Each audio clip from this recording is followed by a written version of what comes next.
नमस्कार दोस्तों, कैसे हैं आप सब। आज हम आपको बताएंगे एक पौराणिक और सच्ची घटना पर बनी जबरदस्त मलयालम मास्टरपीस। इस फिल्म की कहानी बहुत ही रहस्यमयी है, जिसकी शुरुआत में हम देखते हैं कि एक देवी ऊपर से धरती पर आती है और यहाँ वो इंसानों के बीच में प्यार पाने के लिए कुछ समय तक रहती है। इसके बाद उसे एक इंसान से प्यार हो जाता है और कुछ समय बाद वो दोनों शादी भी कर लेते हैं। जिसके बाद वो देवी 2 बच्चों को जन्म देती है। वो बच्चे बड़े ही रहस्यमयी होते हैं और बिल्कुल अलग, देखने में बड़े ही डरावने भी दिखाई देते हैं। तभी पता चलता है कि ये बच्चे नहीं बल्कि ये दानव है और वो लोग बड़े होते हुए इतना ज्यादा भय और तबाही करते हैं कि देवी तंग आकर इन दोनों को श्राप दे देती है और उम्र भर के लिए इनको गुफाओं में कैद कर देती है। जिसके कई वर्षों के बाद में दिखाया जाता है कि मनुष्य को जब इन दानवों की शक्ति के बारे में पता चलता है तो मनुष्य अपने लालच में आकर इनको पूजना शुरू कर देते हैं। तभी देखते हैं कि कुछ वर्षों पहले की कहानी को अब आगे बढ़ाकर दिखाया जाता है, जहाँ सबसे पहले एक छोटे बच्चे को देखते हैं जिसका नाम होता है चोक, जो इलीमारा के जंगलों में रहने वाला एक अनाथ बच्चा था। इसके बाद देखते हैं चोकन खेलते खेलते गांव के मुखिया के सामने चला जाता है, जहां थप्पन नाम का व्यक्ति गांव का मुखिया होता है और वो गांव के लोगों को बड़ी बेरहमी से ट्रीट करता था और चोकन को भी बड़ी बेरहमी से वहां से भगा देता है। कहता है कि तुम मेरे सामने क्यों आए। अब देखते हैं थूपन की पत्नी नागा कुटिया को, जो चोकन को बहुत प्यार करती है। सबकी तरह वो उसे भी अब खाना देती है और कहती है कि तुम इलीमारा के जंगलों में मत जाया करो, मैंने सुना है वहाँ पर छत्तन नाम का एक दानव रहता है, क्या तुम्हें उससे डर नहीं लगता। इस पर चोकन उसे कहता है डरना कैसा, वो किसी को नुकसान नहीं देता है। अब वो उसे पूछती है क्या तुमने कभी उसे देखा।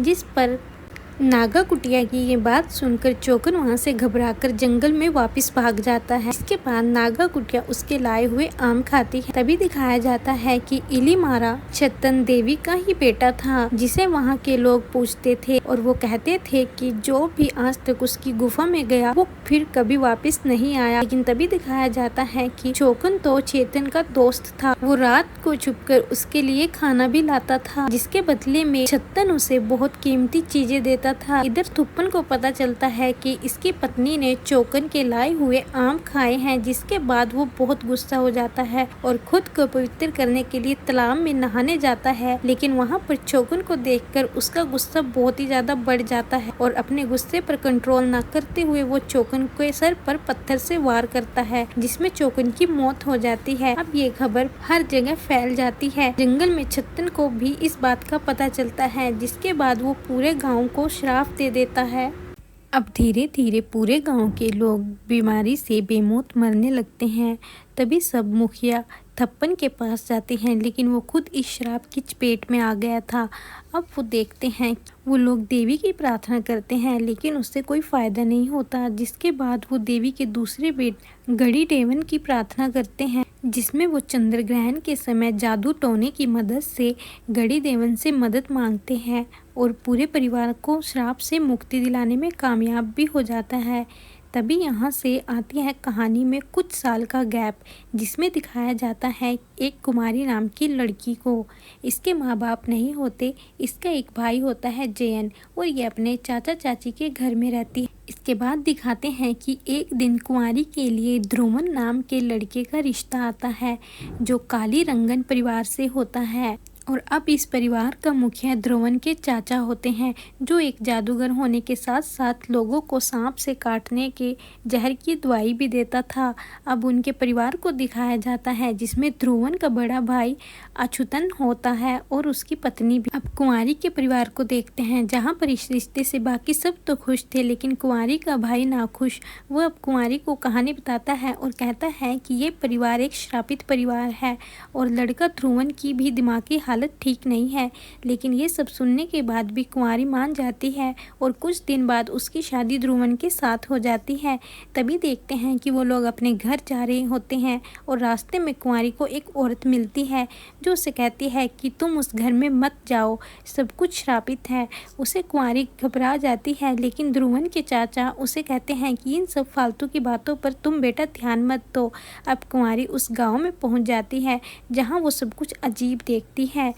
सबसे पहले उसे पता लगता है कि उसके पति की हर टाइम दवाइयाँ चलती हैं और वो किसी से बात करना पसंद नहीं करता। उसके चाचा को देखती है जो हर रोज घर के बाहर बने मंदिर में किसी की पूजा करते हैं। जब वो ये सब ध्रुवन से पूछती है तो वो उसे कुछ नहीं बताता। अभी सुबह हो जाती है और देखते हैं कि कुंवारी घूमते घूमते इलीमारा के जंगलों में पहुंच जाती है, जहां उसे चोकन आम लेकर दिखाई देता है और वो उसे अपने पीछे आने को भी कहता है। वो उसके पीछे जाने ही वाली थी, तभी उसे ध्रुवन की भाभी आकर रोक लेती है और बताती है कि इस जंगल में जाना मना है। अब उसे वो पूरी बात बताती है, लेकिन कुंवारी को उन्हें सब कुछ अफवाह और अंधविश्वास बोलकर टाल देती है।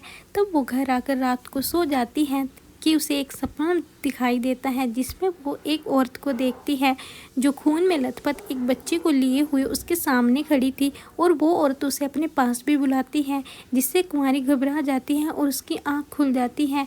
अब वो देखती है कि ध्रुवन भी उठा हुआ है। वह उसे अपने सपने के बारे में बताती है, जिसके बाद ध्रुवन उसे एक पत्थर देता है और कहता है कि इसे बुरे सपने नहीं आएंगे। इधर सुबह हम देखते हैं कि गाँव वालों की हालत बहुत बेकार हो रखी है। मुखिया उनसे सिर्फ अनाज लेता है, बदले में गांव के लिए कुछ नहीं करता। वो लोग इस बार कहते हैं कि मुखिया इस बार फसल अच्छी नहीं हुई, आप हमसे टैक्स मत लीजिए, जिस पर मुखिया और अछतन को गुस्सा आ जाता है। अब वो उनमें से एक मजदूर कहता है कि आप लोग लालची और जुल्मी हो, जिसकी बात सुनकर ध्रुवन को भी गुस्सा आता है और वो सबके सामने उसे वहाँ से भगा देता है। ध्रुवन की बातों से उसके चाचा को अच्छा नहीं लगता और वो उल्टा उसे ही सुना देते हैं। इधर कुंवारी ये सब देख रही होती है। जब वो ध्रुवन से इसके बारे में पूछती है तो वो कहता है कि बचपन से ही मुझे कुछ नहीं मिला, हमेशा अछूतन को सब कुछ दिया गया, मुझे हमेशा मारा पीटा गया और सब मुझे पागल बनाने में लगे हुए थे। फिर एक दिन मैंने अपने गुरुजी को जलाकर मार दिया, जिसके बाद ये बात हर तरफ फैल गई कि मैं पागल हूँ और मेरी दिमाग की हालत ठीक नहीं है। इसके बाद कुंवारी उसे कहती है कि वो हमेशा उसके साथ रहेगी। अब देखते हैं कुंवारी को वो सपना बार बार आता है और फिर उसे जंगल में चोकन दिखता है और इस बार वो उसके पीछे भी चली जाती है। तभी उसे वहाँ एक आदिवासी औरत मिलती है जो उसे कहती है कि गांव में बहुत सालों से तुम्हारा इंतजार था, तुम पेट से हो और तुम्हारा अपना ही परिवार तुम्हारे बच्चे की जान लेने की कोशिश करेगा। उस औरत की बातें सुनकर कुंवारी घबरा जाती है। अब वो औरत कहती है कि जब भी तुम्हें ये लगे कि तुम सुरक्षित नहीं हो या तुम्हारा बच्चा सुरक्षित नहीं है, तुम इस जंगल में आ जाना, छत्तन तुम्हारी और तुम्हारे बच्चे की रक्षा करेंगे। अब कुंवारी डरकर वहाँ से भाग जाती है। वो अब बेहोश होकर गिर जाती है। तभी उसको दिखाने के लिए एक वैद्य को बुलाया जाता है। वो सबसे कहता है कि ये माँ बनने वाली है। इसे बाकी सब खुश होते हैं, लेकिन अछूतन खुद दुखी हो जाता है। अब ध्रुवन भी खुश होता है कि इससे बच्चे से उसको भी इज्जत मिलेगी। और उसके बाद अब ध्रुवन को गांव के सरदार बनाने के लिए उसका चाचा कहता है। तभी देखते हैं एक रात ध्रुवन अपने कमरे में नहीं होता, कुंवारी उसे देखने जाती है तो वो शौक हो जाती है क्योंकि वो अपनी उंगलियां काट रहा था। ये सब देखने के बाद वो कुंवारी को कहता है कि उसकी भी अब 3 ही उंगलियां रह गई जैसे घड़ी देवन की है। और ये सब देखकर कुंवारी घबरा जाती है। तभी देखते हैं कि अगली सुबह उन दोनों भाइयों में खूब लड़ाई होती है, जिसके बाद अछूतन एक औरत के पास जाता है जो उसे कहती है कि अगर तुम्हें काली रंगन पर राज करना है तो तुम्हें घड़ी देवन की नहीं बल्कि इलीमाला छत्तन की पूजा करनी चाहिए, वो ही तुम्हें ये सब दिला सकते हैं। उसके बाद कुंवारी अब ध्रुवन की भाभी के पास जाती है और उससे माफ़ी मांगती है, लेकिन वो उसे कहती है कि मैंने अपना बच्चा जानबूझकर नहीं खोया है, इस परिवार की पहले बच्चे की किस्मत ही ऐसी होती है। ये सब कुंवारी सुनकर घबरा जाती है। तब वो उसे बताती है सालों पहले की पुरानी बात और कहती है कि इस गांव को श्राप लगा था, जिस पर थप्पन ने घड़ी देवन की पूजा की, जिसके बदले में घड़ी देवन ने इस परिवार के सबसे पहले वारिस की बलि मांगी थी और थप्पन ने खुद को बचाने के लिए अपने ही बच्चे को बलि में दे भी दिया था। जिसके बाद दिखाया जाता है कि घड़ी देवन उस बच्चे को खा जाता है और थप्पन का पूरा परिवार उस श्राप से मुक्त हो जाता है। लेकिन नागा कुटिया ये बात बर्दाश्त नहीं कर सकती और वो अपनी जान दे देती है।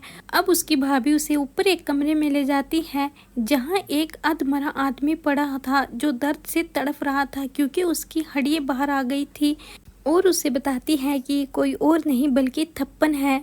और कहती है कि गड़ी देवन 12 पीढ़ी तक तो रक्षा करता आया है, लेकिन अब उसे एक और बलि चाहिए जो होगी तुम्हारे बच्चे की। अगर तुम उसे बचाना चाहती हो तो इलीमाला छत्तन से मदद मांगो। और अब इन दोनों की ये सब बातें मुखिया देख लेता है और सुन भी लेता है। इसके बाद वो अछतन की पत्नी को मरवा देता है। कुंवारी ये सब बर्दाश्त नहीं कर सकती थी, इन सब से वो बहुत ही ज़्यादा टूट जाती है और उसे अब भाभी की बताई हुई सब बातें याद आती हैं। जिसके बाद वो रात को छुपकर इलीमाला जंगल जाती है, जहाँ पर फिर वही औरत उसे मिलती है। वो उसे अब एक किताब देती है और कहती है इससे ही छत्तन को बुलाया जा सकता है। अब वो छत्तन की गुफा में चली जाती है। तभी उसे एक काले रंग की परछाई दिखाई देती है जो उसके पेट पर हाथ फेरती है और उसे कहती है कि मैं वचन देते हूँ कि तुम्हारे बच्चे को कुछ नहीं होगा। इसके बाद वो उसे एक यंत्र भी देती है और इसके बाद वो गुफा से बाहर आ जाती है। तब वो औरत उसे कहती है कि ये अपने घर में दफना देना और अब इस गांव का समय बदलने वाला है, जिसके लिए तुम तैयार रहना। अगली सुबह देखते हैं कि गांव में छत्तन के श्राप का असर फिर से आ जाता है। लोग बीमारी के कारण फिर से मरने शुरू हो जाते हैं। मुखिया समझ जाता है कि ये सब कुछ छत्तन के श्राप की वजह से ही हो रहा है। अब मुखिया सबको कहता है कि उनको कुछ नहीं होगा। तभी वो ध्रुवन को गांव का सरदार बना देता है और उसे अपनी तरह जादू टोना सिखाना शुरू कर देता है। इधर अब वो औरत अछूतन को चाहती है कि तुम अब छत्तन के पास चले जाओ और वो उसकी बात मानकर छत्तन के पास भी चला जाता है, लेकिन छत्तन उसे वहाँ पर मार डालता है। तभी दिखाया जाता है कि ध्रुवन गड़ी देवन की पूजा करता है और कुंवारी छत्तन की। इसी बीच जंगल में से एक सांप आता है और मुखिया को मार डालता है। अब ध्रुवन मुखिया और अपने बड़े भाई का अंतिम संस्कार करता है और सोचता है कि आखिरकार छत्तन को उठाने वाला कौन है। जिसके बाद वो गांव के उस गरीब मजदूर को मारता है जिसने उसे लालची और जुल्मी कहा था। इस पर वो मजदूर कहता है कि तुम मुझे बेकसूर को क्यों मार रहे हो? अगर तुम्हें मारना ही है तो उस आदिवासी लोगों को मारो जो छत्तन की पूजा करते हैं। अब ध्रुवन थप्पन के पास जाता है और कहता है कि मैंने अब छत्तन को मारने का फैसला किया है। इस पर थप्पन उसे कहता है कि इसके लिए तुम्हें चंद्रग्रहण तक इंतज़ार करना पड़ेगा, लेकिन वो अपने गुस्से और घमंड में इतना पागल हो चुका था कि वो उसकी बात पर बिल्कुल ध्यान नहीं देता और गांव वालों को इकट्ठा कर आदिवासी लोगों पर हमला करने के लिए इलीमाला के जंगल में चला जाता है, जहाँ पर उसे वही औरत मिलती है जो कुंवारी को मिलती थी। और वो उसे हंसते हुए कहती है कि जल्दी ही छत्तन कालीरंगा पर हमला करेगा और सबसे पहले वो तुम्हारी बलि चढ़ाएगा। इस पर ध्रुवन पागल हो जाता है और उसे कहता है तुम आज मेरे हाथों से नहीं बचोगी। तभी देखते हैं कि वहाँ पर छत्तन के गुर्राने की आवाज़ आती है और सब लोग डरकर ध्रुवन को साथ लेकर वहाँ से भाग जाते हैं। अब ध्रुवन कुंवारी को उसके बच्चे के बारे में कहता है, जिस पर कुंवारी मना कर देती है। वो उसे अपना बच्चा नहीं देती। वो उसका गला पकड़कर कहता है कि इस गाँव के लिए अगर मुझे तुम्हारी भी बलि देनी पड़ी तो मैं तुम्हारी भी दूंगा, ये बच्चा तो कुछ भी नहीं। उसके बाद कुंवारी को एक कमरे में बंद कर दिया जाता है और धीरे धीरे टाइम बीतने लगता है। अब 9 महीने भी पास ही आ गए थे। तभी एक दिन उसका भाई वहाँ पर आता है और कुंवारी उसे सब कुछ बताती है। उसकी पूरी बात सुनने के बाद वो ध्रुवन के पास जाता है। दोनों के बीच में लड़ाई होती है और ध्रुवन उसके भाई को मार डालता है। इससे तो कुंवारी का हौसला बिल्कुल ही टूट जाता है। अब वो दुखी होकर अपनी छत पर थप्पन के पास जाती है, जहाँ वो उसे पहले माफ़ी मांगता है और कहता है कि उसने अपनी पत्नी नागा कुतिया के साथ बहुत गलत किया। उसकी आत्मा अभी तक भटक रही है। तुम्हें जो सपने में दिखती है वो मेरी पत्नी ही है। उसने ही तुम्हें छत्तन के पास भेजा था और छत्तन तुम्हारे बच्चे को कुछ नहीं करेगा, वो सिर्फ यहाँ अपना बदला लेने के लिए आएगा। अब वो कहता है कि तुम्हें इस घर की काल कोठड़ी से असली देवी की मूर्ति निकालनी होगी, वही तुम्हारे बच्चे को बचा सकती है। और कहता है कि चंद्रग्रहण के दिन छत्तन और गड़ी देवन के बीच एक बहुत ही भयंकर लड़ाई होगी और जो इसमें सबसे ज़्यादा ताकतवर होगा वही ये बचेगा। इसके बाद देखते हैं कि कुंवारी का बेटा हो जाता है, जिसे लेकर वो भागने लगती है, लेकिन ध्रुवन गांव वालों के साथ मिलकर उसे पकड़वा लेता है और अब वो अपने बेटे की बलि देने की तैयारी करता है। इसके बाद वो धरती में बनी एक सुरंग के दरवाजे को खोलता है और उसमें अपनी उंगलियों से खून गिराता है, जिसके बाद वहां से एक बड़ा ही अजीब जानवर बाहर आता है जो बहुत ही लंबा, भयंकर और एकदम जंगली जानवर जैसा था। अब वो अपने बेटे की पूजा करता है और उसके आगे रख देता है। तभी वहां छत्तन भी आ जाता है जो उससे भी ज़्यादा भयंकर था और एकदम काले रंग का था। दोनों में भयंकर लड़ाई होती है। अब दोनों लड़ाई करते हुए उसी सुरंग में गिर जाते हैं। तभी ध्रुवन अपने बेटे को मारने लगता है, लेकिन वहां पर कुंवारी आ जाती है और वो उसे ऐसा नहीं करने देती। वो ध्रुवन पर वार करके उसे ही मार देती है और अपने बेटे को उठा लेती है। उस तरफ से छत्तन भी बाहर आ जाता है और उसके हाथ में गड़ी देवन की जुबान होती है जो उसने काट डाली थी। इससे पता लगता है कि छत्तन वहां पर बच गया था। तभी पता लगता है कि अब काली रंगन श्राप से खत्म हो गया है। फिर से देवी की कृपा होनी शुरू हो गई थी। अब कुंवारी वहाँ की मुखिया बन गई थी और उसने सब मजदूरों को आज़ाद करके उनका अनाज उनको ही दे दिया था, क्योंकि अब वो कहती है कि इन लोगों के साथ बहुत ही समय से बहुत ही गलत होता आया है, लेकिन अब ऐसा कुछ नहीं होगा। इसके बाद देखते हैं कि जैसे ही समय आगे बढ़ता है उसका बेटा बड़ा हो जाता है और वो एक दिन लीमारा के जंगलों में जाता है जहाँ पर उसे चौकन अपने पास बुलाता है। दोस्तों, यहाँ पर ये फिल्म खत्म हो जाती है और आपको क्या लगता है कि चौकन उसे अपने पास क्यों बुला रहा था? क्या चौकन की आत्मा अभी तक वहाँ पर भटक रही थी या फिर छत्तन का बदला भी पूरा नहीं हुआ था? आपको जैसा भी लगता हो हमें कमेंट सेक्शन में अपनी राय जरूर दें।